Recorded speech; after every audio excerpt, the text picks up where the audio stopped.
So welcome to the third talk in this series, and in the same line as Make America Brave Again, this is Make Humanity Belong Again. So this is the social aspect of the transformation.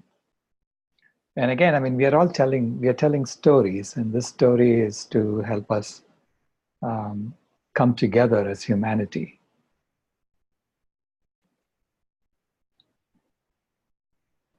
The previous two talks in the webinar series are available on our website.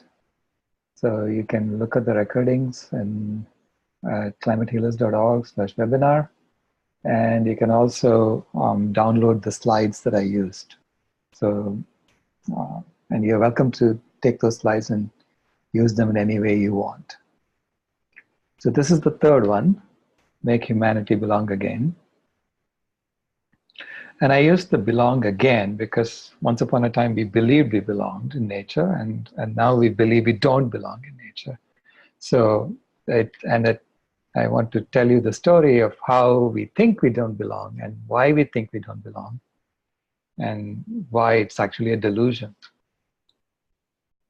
So I want to use the analogy of this Michelangelo, imagine Michelangelo carving David, and the statue is under wraps, and he calls everyone in Florence to come over and see what he has done. And people congregate in the square, public square, and then they start yelling at him, saying, "Hey, look, did you see the mess you made on the floor? Look at all the pieces of marble that's lying on the floor. When are you going to clean this up?" So imagine that kind of scenario, right? Where you've done something really amazing and people are just pointing out to all the bad things that happened around you. But that is exactly the situation that we find ourselves in today. That is the story we are telling today, the story of how things are really bad around us. But we fail to see the David that we have built when we focus on just the bad things. So we really need to understand what we have done so far so that we can proceed further. And of course, we have to clean up, just like Michelangelo had to clean up. But 500 years later, no one remembers the mess that was made. Everyone sees the David that he created. So that's the good news for us. Now, if you go to any forest, so this is a sanctuary in the Western Ghats of India, you will see how everything seems to work together to make the ecosystem flourish. Every species contributes. Every species is doing its part in this ecosystem. And the ecosystem flourishes. So this is a sanctuary. This used to be a coffee plantation 25 years ago. And it was bought by a couple from New Jersey. And this is in the Western Ghats of India. And so they tore down the fences and gave it back to the animals. And it became the sanctuary, just with the animals coming and dropping their seeds. And with those seeds, new trees were born. So the entire forest regenerated from a coffee plantation with the help of these animals. So every being, every species implements what is known as nature's vitality code. The vitality code has three parts, which is receive all that you need, give all that you can, and become all that you are. And every species automatically gives more than it receives. So as a result, the ecosystem flourishes, the ecosystem thrives. And I asked the owners of this sanctuary, the couple from New Jersey, what did you have to do to make this happen? And they said, nothing. We just had to tear down the fences and let the animals do their thing. I said, that's it? I said, oh yes, one other thing we had to do. We had to patrol the land and make sure that no human being comes inside. And so that's when I realized this is a story we are telling. The story we are telling is that we don't really belong in nature. We don't belong in nature. If human beings are taken out, then nature flourishes. Now that's the story of separation. And I really think the origin of that is the story of the knowledge tree story in the Bible. That because we ate the apple from the tree of knowledge, the fruit from the tree of knowledge, we got banished. And so we no longer belong in nature. So this is the story of separation. But then a year later, in 2010, my granddaughter was born. And when I held her in my arms for the first time, I had this feeling of absolute perfection, that she does belong exactly as she is. You know, we all must belong exactly as we are. So she convinced me that the story of separation is actually wrong. It is a delusion, and it's not true. So as they say, when the student is ready, the right teacher will come. And she was my teacher. She basically forced me to look at things differently and to understand them differently. So then I found that there is an exact equivalent of the knowledge tree story in the Hindu Vedas, or in the ancient Hindu literatures. So it's actually from pre-Vedic times. The same story is found in the Jains. Jains also use the same story. You will see Jain temples with this story, illustration of this story depicted on the entrance to the temple. And you'll see Hindu temples with the same story illustrated. So I think it's a common story that we all inherited in the East.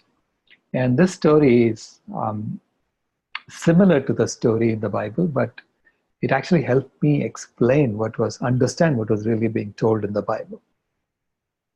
So this story begins, it's actually a fig tree in this story, and it's not an apple tree. And the role of Adam and Eve is played by children, and the role of the serpent is played by a rich uncle. So the story begins with children playing with sticks and stones and rag dolls on the floor of their hut in the middle of the forest. And their uncle comes to visit them. And the uncle says, "Hey, why are you playing with these trifles when the fig tree, the cosmic fig tree, is right outside your hut? So go out under the fig tree and wish for anything you want, and it will give it to you. It's a wishing tree." The children don't believe him. How can there be a tree like that? This is not how the universe is built. So they wait until the uncle leaves, and then they rush to the tree and they start wishing. They wish for sweets, and they get them. And they gorge on the sweets and they get stomachache. They wish for toys, and they get them. And they play with the toys and they get bored. They wish for fancier toys, and that leads to greater boredom. So there was something about this tree that they did not understand. It grants you what you wish for, and along with it comes the exact opposite. Because that's how the universe is built, of dualities. The children didn't know that. All they knew is that they couldn't stop wishing under the tree, and the more they wished, the more miserable they were. Then they get to be young men and women, and now they're still wishing under the tree for what young men and women wish for. The four main fruits of the tree were sex, fame, money, and power. And with each comes its opposite, and the result was more misery and suffering for the young men and women. Then they get to be old men and women, and they congregate under the tree in three different groups. The first group says, we were so happy when we didn't know about this tree. So it has all been a hoax and a farce. And the story says they were fools, for they hadn't understood the tree. The second group says, we must have been wishing for all the wrong things. If you could go back and wish for different things, I'm sure we'd have been a lot happier. The story says they were bigger fools, for they'd understood less than nothing about this tree. And the third group was the most foolish of the lot, for they come under the tree and they say, we are so miserable, we wish we were dead. And the tree grants them the wish. They're immediately reborn underneath the same tree, because that's how the tree grants wishes, in dualities only.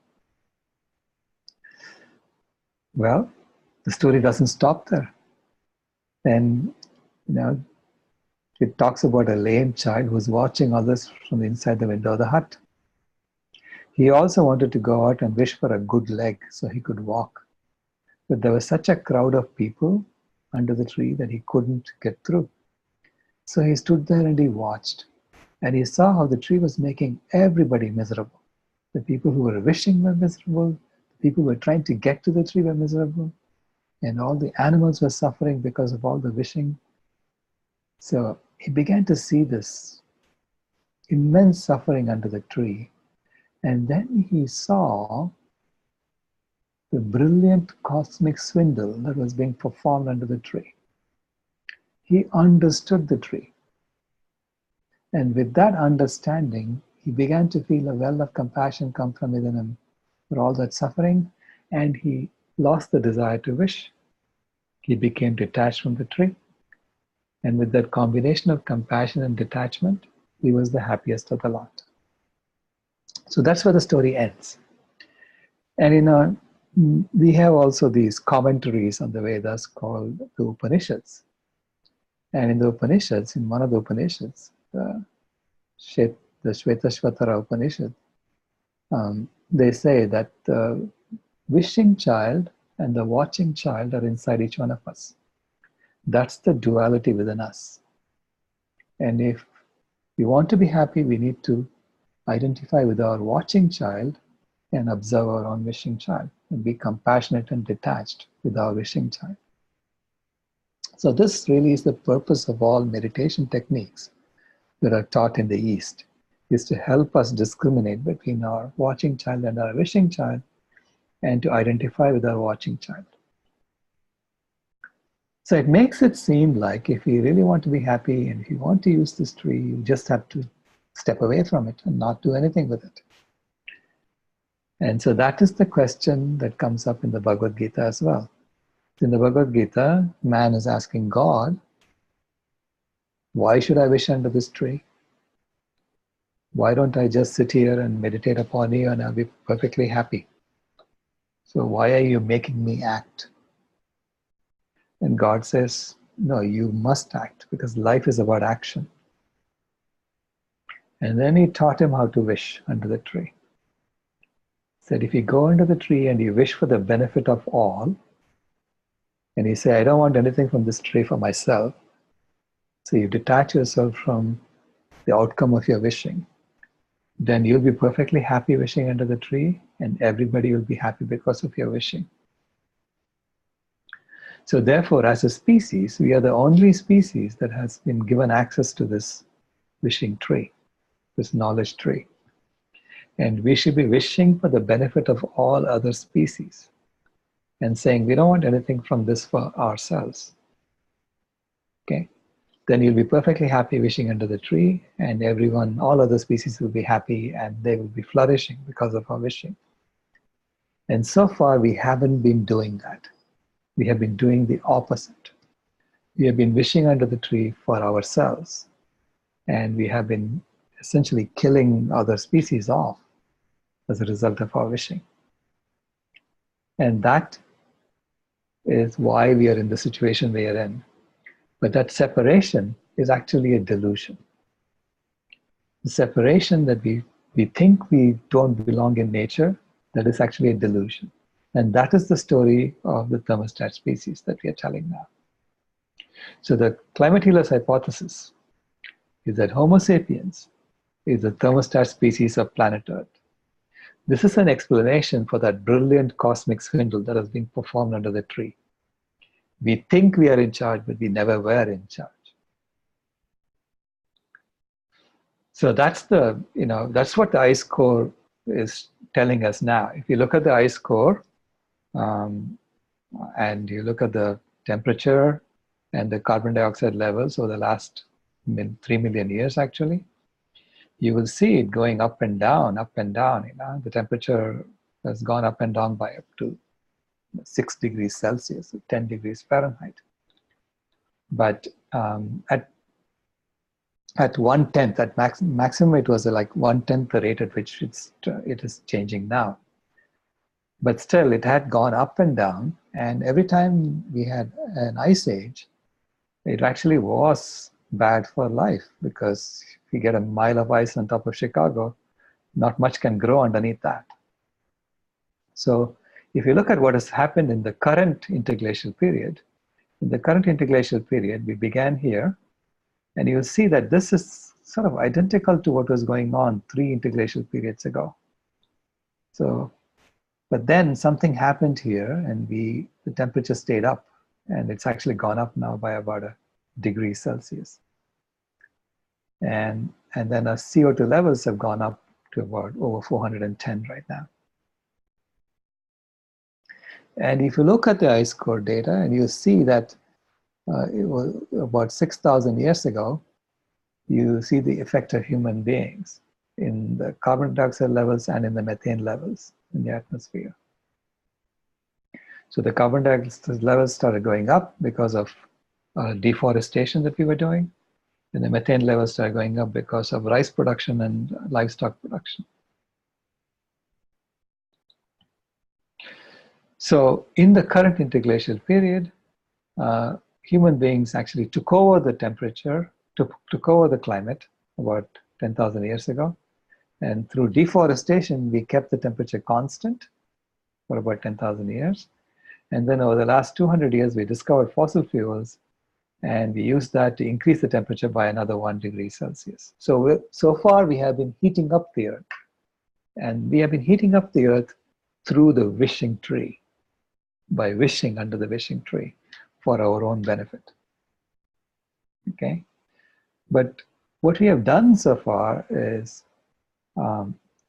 through deforestation, we increase the temperature by A, and mainly through fossil fuels, we increase by temperature by another B. And now we are being shown all this. Essentially, we were implementing the vitality code unconsciously because we were given access to everything on Earth to do this, to keep the temperature constant and to increase the temperature over the last 200 years. And now we are being shown this. So we see all this through the ice core data.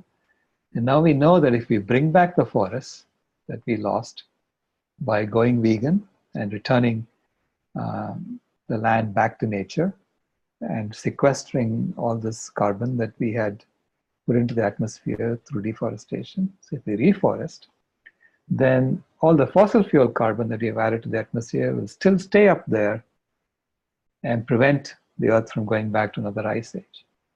So, in essence, we have a choice to do this with the temperature. So we have a choice to either do this or to keep doing what we're doing now and kill ourselves off and then essentially terminate all life on Earth. So that's the choice we face today. And it's always is a choice. In fact, even in the Bhagavad Gita, after all that discussion between man and God, at the end, in the 18th chapter, God tells man, I love you so much that I set you free even from me. And so you're free to choose. So even there, he gave man a choice. And of course, man chose what God wanted to do at that point. And so now we are being given again the same choice, a similar choice. Continue doing what you're doing and kill yourself off, or start cooling the Earth by bringing back the forest, by becoming kind to all life. And then the fossil fuel carbon will stay up there and allow you to stay above glaciation. So we can become the true thermostat species and implement the vitality code consciously. So that is the transformation from the predator role that we are on to the caretaker species. So that is going from the caterpillar stage to the butterfly stage. And that is going to happen in the next 7 years. We have been called to do that in the next 7 years because that's how critical the situation is in the environment. So just like, the mess that Michelangelo made when he created David, by creating this thermostat and by creating the homeostasis for planet Earth, we have created messes. The 3 major messes are climate change. If we continue with business as usual, we'll likely trigger catastrophic climate change by 2030. Mass extinction. So if we continue with business as usual, we'll likely kill off virtually 100% of all wild animals by 2026. We know that. And even healthcare. If we continue with business as usual, we'll likely bankrupt Medicare by 2026. But all 3 of these messes and in fact all the other messes also that we know of, can be mitigated and reversed if humanity adopts a compassionate vegan ethic. This is why veganism is the foundation of this transformation that is happening. The foundation of this switch to caretaker species. And it is the greatest transformation in human history, bar none. Okay? Literally, it's the choice between going extinct or transforming, and going from a system of normalized violence to a system of normalized non-violence, and transforming from a predator species to a caretaker species. And I think we really deserve a different name when we make this transformation. So it could be Homo sapiens to Holo sapiens. Holo sapiens is whole, becoming whole again. Or actually Judy Carman calls it Homo ahimsa, which is emphasizing the nonviolent nature of our existence at that point. And there are 7 main shifts that will happen in this transformation that have to happen. So going from carnism and speciesism, which is prevalent today, to veganism, that's the foundation. Death and cruelty to animals, to love and kindness for animals. So our relationship with the animals is going to fundamentally change.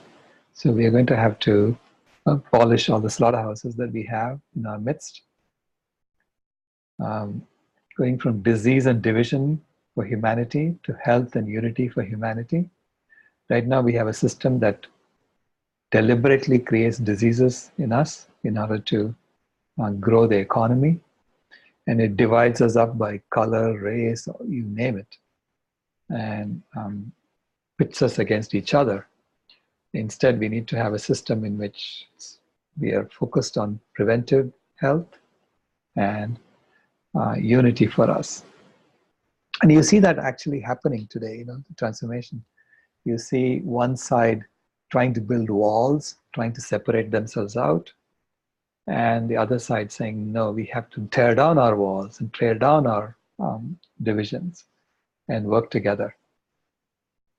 4th is going from destruction of the earth to regeneration of the earth. 5th is going from a culture of consumption to a culture of compassion, and changing our mindset from a scarcity mindset to an abundance mindset. So, and all of this is driven by money at the moment, because money is what creates all of the previous 6. So it's the core of the current system of normalized violence.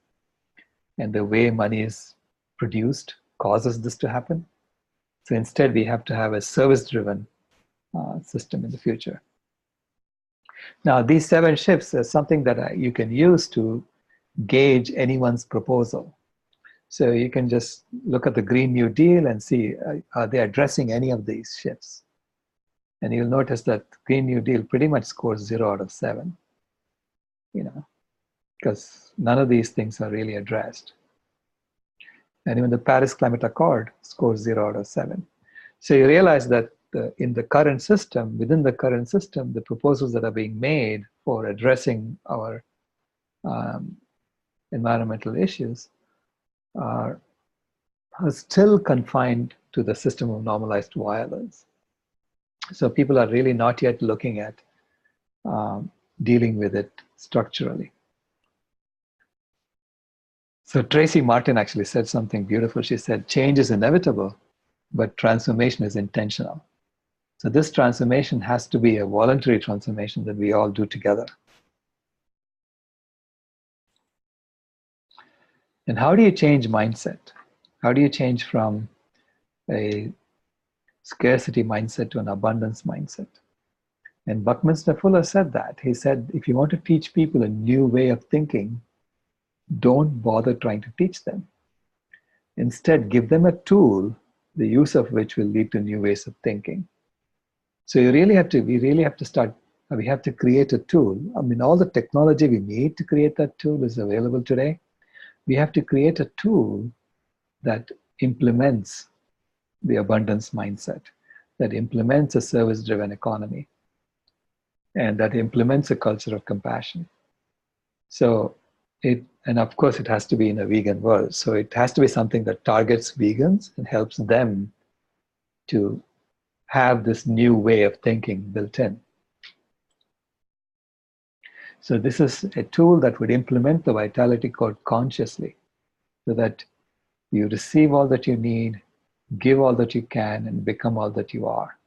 And I put it in the context of the vegan flag, because the vegan flag, the blue area here represents animals in the ocean, and this represents animals in the sky, and the green represents animals on land, and the V represents human beings, and the V is holding, or we are taking care of the animals on land, and we are dependent on the animals in the ocean and the animals in the sky. So, and this is white because it represents all colors put together. So in the Vitality Code, receive all that you need and give all that you can is what we do externally, and become all that you are is what happens to us internally. So that's why I put it in this order. But we have to have a tool that implements the Vitality Code consciously. And in detail, when we look at this, the social aspects of this transformation. So yes, carnism and speciesism towards veganism, from colonialism to decolonization. Essentially, it's about tearing down all walls. So it's like, President Reagan went to the Berlin Wall and said, Mr. Gorbachev, tear down this wall. So now we have to do the same thing to the southern wall that's being built by Trump. Mr. President, tear down this wall. Because there should be no walls between us as people. And there should be no imposition of our culture on other people. So it's embracing diversity. So it's decolonization. Going from sexism and heterosexism to gender equality and justice. From racism to racial equality. From inequity to radical equality. So essentially, all of the social justice issues that people have been working on should be addressed in this transformation. Going from individualistic to community-oriented, from competition to collaboration. Now, all of these will have links, so I'm going to upload the slides so you can take a look at it. And all these are links to literature that you can read up. From competition to collaboration. So why are we competing with each other? Everything should be open source in the transformed system. Everything should be available to everyone to use. From hierarchical to cooperative and consensual, actually it's more like consent-based as opposed to consensus-based. Consensus-based, literally you have to wait for everyone to agree before you do something. Whereas consent-based just means that you have been given the authority by the group to do what you need to do. And you continue doing it until someone comes along and says, hey, stop, that's not the way to do it because of this, this, this. So then you have a discussion around that. So it essentially has to be, people take initiative and run with it. Instead of secrecy and lies, it should be openness and truth. Instead of endless war, which is what we have today, should be durable peace. And instead of selfishness and greed driving us, should be selflessness and contentment, because the system has taken care of everything that we need. So we receive all that we need so that we are in a position to give all that we can. From exclusivity to radical inclusion. So it's not only we belong in nature as a species, but every member of our species belongs in our society. From domination control relating to partnership respect relating, and from individual transparency, institutional privacy to individual privacy and institutional transparency. It's the exact opposite of what we are doing today. Okay, and normalize violence to normalize non-violence. And our education system would be changed from the current education for literacy towards education for creativity. In general, when high school graduates come out of the current system, they're really trained to be bureaucratic administrators for the empire. Instead, we need to train them to be climate healers. So they understand the climate of the earth, and they understand how what our role is in that climate, and they understand how to fit in that. So these are we had a lot of questions on the social shift at the Vegan World 2026 conference in Mesa. Actually, there were 2 boards that were filled up. And here are the top 10 questions. And we created study groups for 2 of those questions. So first is, how do we end toxic masculinity and its association with meat? This is on the shift. How do we create laws and legislation for sentient beings? How can we unify vegans and end infighting? How do we build solidarity among the vegan community as well as with other social justice groups? And how do we get communities, especially the underprivileged, to see the benefits of a plant-based lifestyle? And actually, there's a great documentary that was made last year called The Invisible Vegan that addresses these issues with communities of color. How do we reach women? How can we build prototype vegan communities? And of course, some of these questions are really yes or no questions. I think we can fairly easily answer the question number 8. I really think it should be, we should be trying for complete abolition of animal exploitation and not incremental reforms. The time for incremental reforms are over.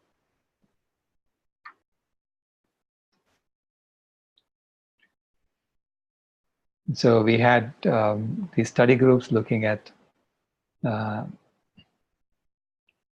specific questions. So this was the gender study group, gender role study group, and then this is the Unifying Vegan study group. And we are now trying to create a tool that would allow people to continue with this work using, mobile devices, not just on the web. So people have joined the Basecamp group, but the Basecamp group is not very active at the moment because it is based on the web and it's kind of cumbersome. So here are the new model questions. How do we create a system in which everyone is thriving? So we had a study group formed around that.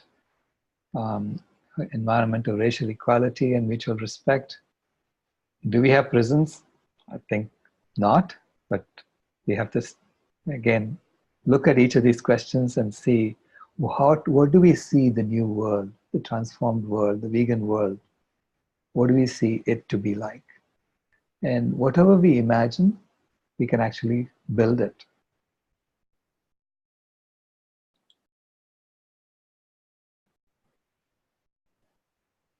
So here is the deliberations of the Thriving System Study Group. Anyway, thank you very much. This is what I had for this talk, and I'd be happy to start answering questions. So let's have a discussion around it. Let's see, I've had 2 chats. I have a question when you're ready. Yes, Miles. One of the things that I've been very involved in recently is learning about psychology and the work of Carl Jung. And he has a concept of individuation, which is different than individuality. Don't our listeners shouldn't get confused that I'm talking about becoming isolated. But individuation is a recognition that, according to Jung, we all have a God image in ourselves, and that's what he calls the self with a capital S.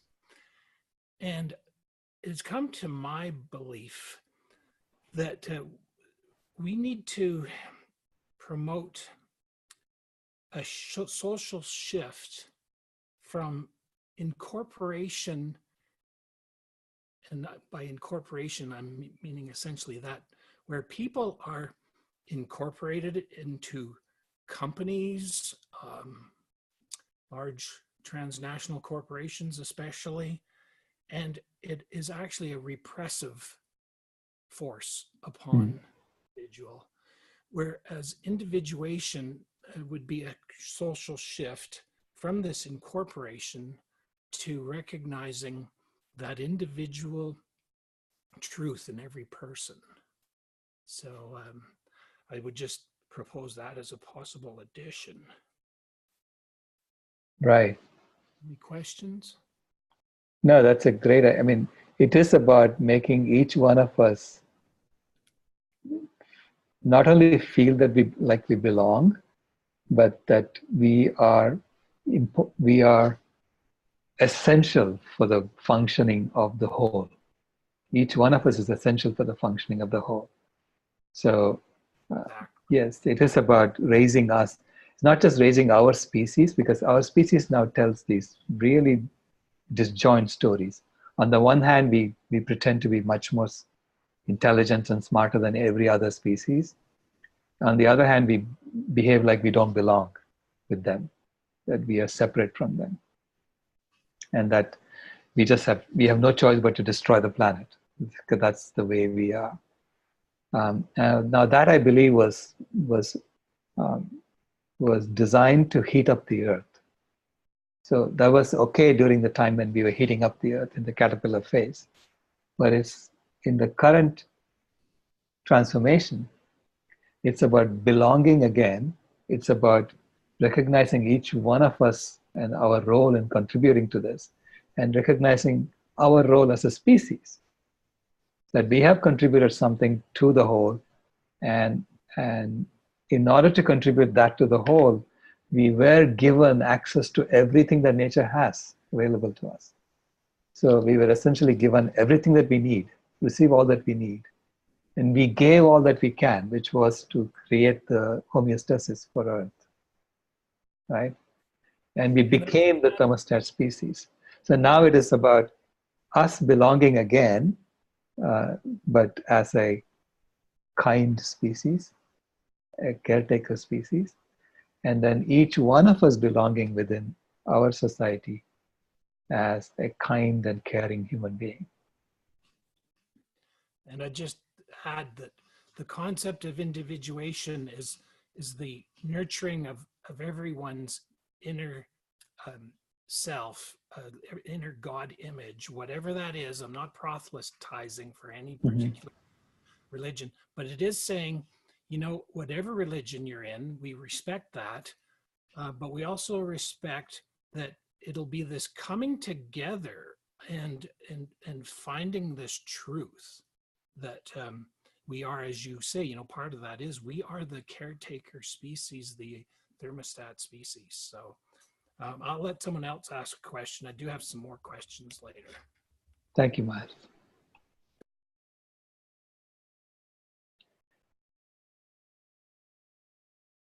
Everyone, you can unmute yourself. I have a question. Yes. Hi, Keith. Hi.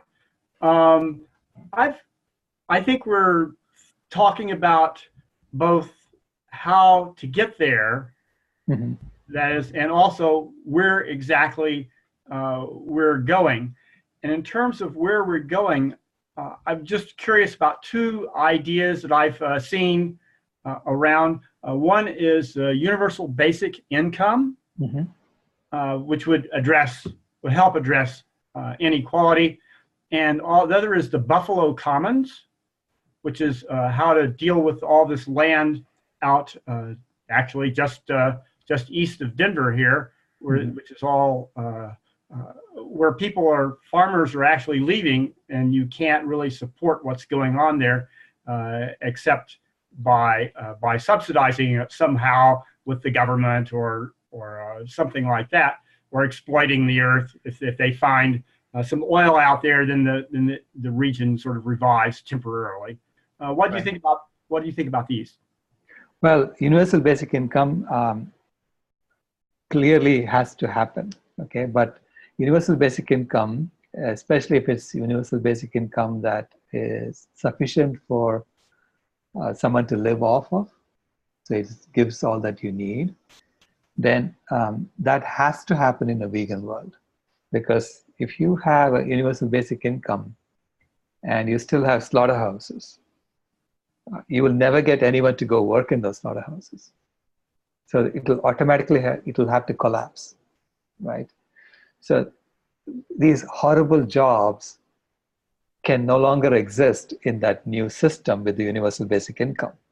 Now, this is why I say, the UBI, when it's a great concept, but the UBI is only implementable in a vegan world, right? I think that one way to promote a revolution is to put forward a plausible demand, which the current system cannot meet, and therefore suggests a more radical alternative. They're like one of the presidential candidates, I think his name is Yang, Right. in the United States, is actually putting forth the idea of a universal basic income as part of his presidential platform. I don't know if he's vegan. I sort of suspect not, but I'm wondering, and also the people who are suggesting the Buffalo Commons are not vegans as far as I know. So I think that perhaps we should support these and just sort of let them figure it out, what all this involves, because I think it will result in all the dirty, miserable, nasty jobs that we shouldn't be doing anyway. Not only slaughterhouse workers, but people that are working in fast food places and so forth at minimum wage or less are going to they're not going to be able to sustain this economically. They're not going to. Right. No, I mean, you're absolutely right. That's a great strategy to pursue, is to go to these candidates who are saying certain things like universal basic income. And then actually you can then ask them about this. If you have universal basic income, who's going to do these really bad jobs? So get them to start thinking about it and to realize that it has to be a system of normalized nonviolence. Things like serving at a restaurant or a fast food restaurant or some place like that. Similar work will be done in the future as well, but it'll be more as people doing it for service as opposed to doing it to earn a living. Yes. And the Buffalo Commons, any thoughts on? I don't know much about the Buffalo Commons. Can you tell me more about that?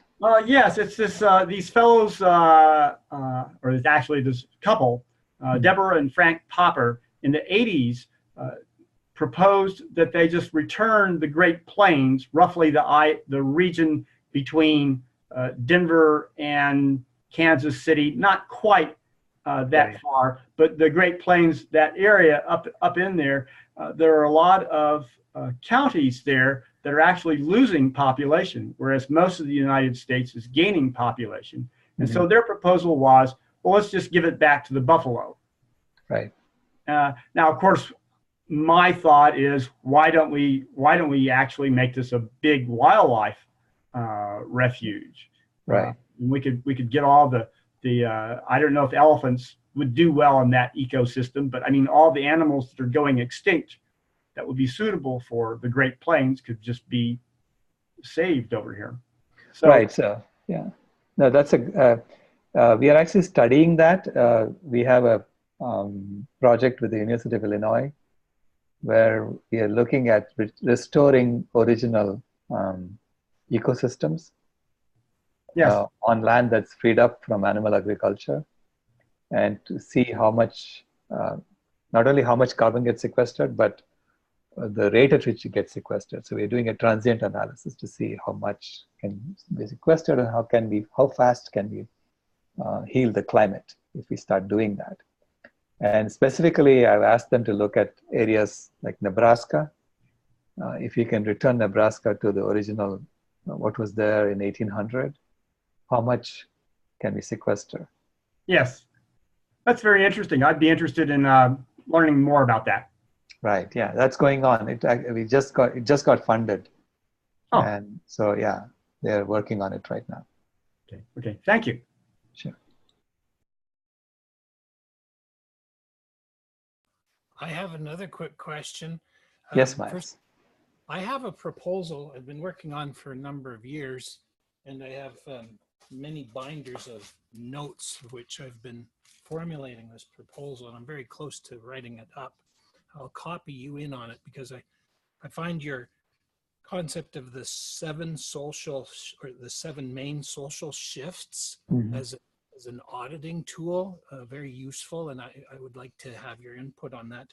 And then the second question is, I have teenagers interested in studying biology, and I'm wondering if you're taking your presentations to students. I would suggest go to Students Direct as opposed to academia because they're so mindseted or set in their ways, but getting this to the students to say, here's a whole new area of study and future jobs is rewilding, and what does it take to rewild? I think that'd be Right. really worthwhile. Right.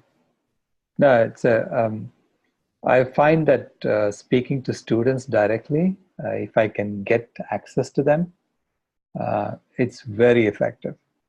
They see it right away and they're enthusiastic. They jump on board. They want to, because they have been told horror stories so far, and so they are thirsting for a positive story that they can latch onto and say, yes, now we know we can transform, and now we know why we need to do this, and so let's go ahead and do it.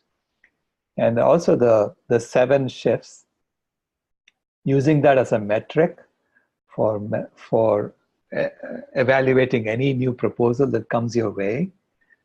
This is a great way to hold people's feet to the fire, and to make them really address the problems honestly. This is exactly what the LGBT movement did back in 10 years ago, when people would come to them and say, we're going to do something good for you. So they had a list of things, and they would say, okay, have you done this? Have you done this? Have you done this? And they were scoring them, 0 out of 7 or 2 out of 7. And so then telling them, how can you go from 2 to 3? So what do you have to do? So this is how they trained the politicians to address their issue directly. This is why I chose something like this, because I was I was watching my business partner do that for the LGBT movement, and so it's the identical strategy that I would like to propose that we use here. Is go to someone who is proposing Green New Deal and say, here are the 7 shifts. Why do you think these 7 shifts don't have to be done? Why are you 0 out of 7 on that? And how can you address that? Right? Dr. Rao, I know you've approached the Pope with your proposal to challenge them to vegan. I was wondering if you've taken your challenge to Prince Charles.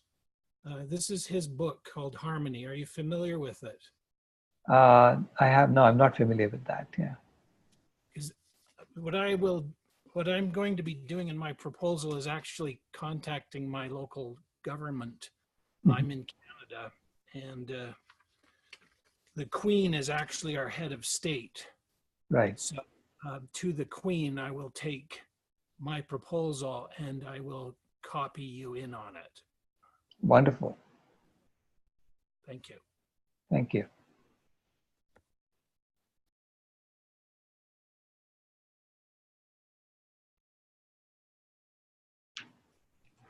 Okay, I've got another question.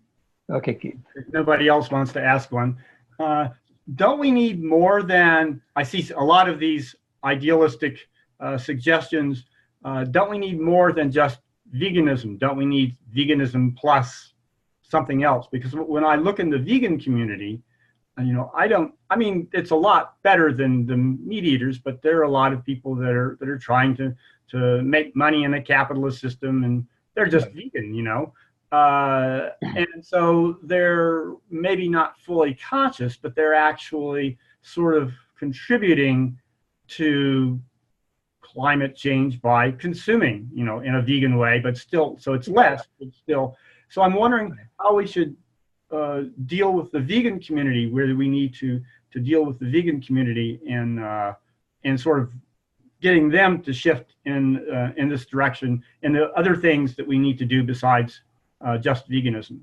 Right. So this is why I showed these 7 core shifts, because in the 7 core shifts, you see, veganism would address 4 of those. Okay. But if you still have a culture of consumption, then you're not addressing number 5. If you're still in the current system of a scarcity mindset, you know, where then you're not addressing number 6. You're still money driven, then you're not addressing number 7. So this is why you need to create a tool that allows people to, basically we are trying to do this, the tool for 5, 6, and 7. And then go to vegan restaurants and vegan businesses and say, can you support this tool? So that you can get all of, you know, the community to go with all 7. So you're trying to push the vegans to go beyond just a vegan consumerism. Yes, that's very important. Right. So that's the tool we are working on. I actually called CHE, Citizens for a Healthy Earth. It's called Climate Healers, or it's Compassion, Health, Environment. So we call it CHE. And so we have a spec for that tool, and we are figuring out the right platform to build it in. And the goal is, you know, it's like Ahimsa coin. I don't know if I've written about that in my book. In Ahimsa coin, where everyone gets the money automatically in their account, the so-called currency. But the goal here is rather than getting the currency comes into your account, but it is not validated until you go do some service for a certified compassionate organization. So then the money moves out of your heart to your pocket, right? Yes. And then from the pocket, you can move it to your wallet if you need to use it for anything. Or if it stays in your pocket, then it automatically goes to the organization that did the validation. So it creates a mindset of abundance, because you have so much money sitting in your heart at any given time. And then it promotes service, and promotes service for a compassionate organization. So it could be, you know, DXE, it could be Save Movement, whatever, you know, something that is trying to promote veganism. And it also promotes generosity. So that's the goal. The goal is to create a tool that the use of which will automatically make us think in the new way. And then we can go to vegan groups and say, hey, how about this tool, whatever it is. Yeah, can you support this tool? Yeah. Okay. So that's the idea. Yeah.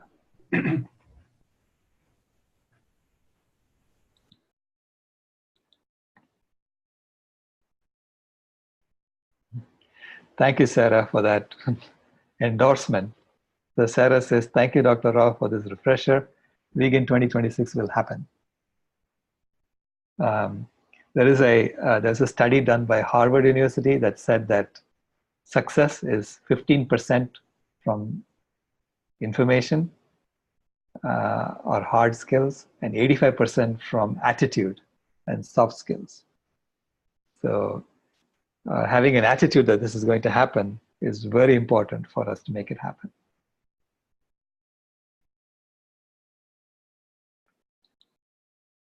Thank you very much. And I'm going to repeat this again in the evening at 9 o'clock Pacific time.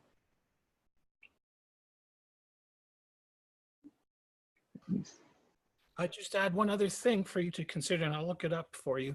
Sure. There's a gentleman down in the United States who has created the concept of time banks. Right. He's a lawyer, and have you ever heard of the concept of time banks? Right. Yeah, I heard the concept of time banks. I mean, there are so many ways in which we can do currencies with time banks, and it could be currencies for specific things. Like it could be, even mileage. Miles is a currency, right? Um, but ultimately, we have an impact on the earth, especially with the technologies that we have created. The technologies are, a lot of them are toxic, and they are having an impact on the earth. And so, no matter what currencies we use, we have to have some common way of measuring our impact, our ecological footprint. And this was the idea behind Ahimsa coin, is that you need to measure our ecological footprint, at least until we clean up our act and make all our technologies non-toxic, right? So until that time, we need to have some way of measuring our impact, and that's why the idea of Ahimsa coin was born. So even if we use time banks, when you do something that is going to affect the ecosystem, it has to be measured in some way.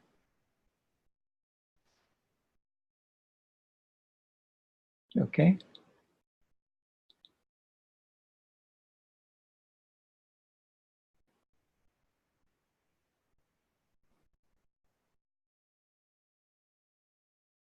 Okay, thank you very much.